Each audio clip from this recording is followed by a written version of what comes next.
Comme le nom de Jésus devenait célèbre, le roi Hérode en entendit parler. On disait, c'est Jean le Baptiste qui est ressuscité d'entre les morts, et voilà pourquoi il a le pouvoir de faire des miracles. Certains disaient, c'est le prophète Élie.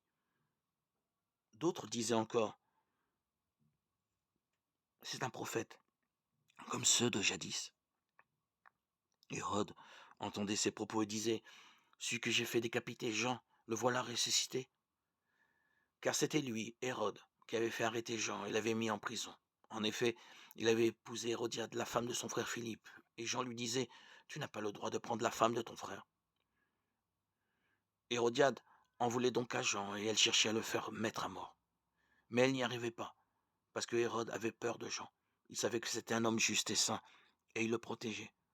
Quand il avait entendu, il était très embarrassé, et pourtant, il aimait l'entendre. Cependant, une occasion favorable se présenta lorsque Hérode, pour son anniversaire, donna un banquet à ses dignitaires, aux chefs de l'armée et aux notables de la Galilée. La fille d'Hérodiade fit son entrée et dansa. Elle plut à Hérode et à ses convives.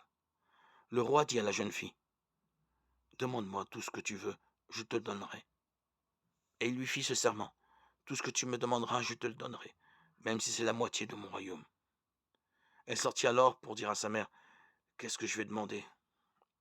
Hérodiade répondit, « La tête de Jean-Baptiste. » Aussitôt la jeune fille s'empressa de retourner auprès du roi et lui fit cette demande. « Je veux que tout de suite tu me donnes sur un plat la tête de Jean-Baptiste. » Le roi fut vivement contrarié, mais à cause du serment fait devant les convives, il ne voulut pas lui opposer un refus. Aussitôt, il envoya un garde avec l'ordre d'apporter la tête de Jean.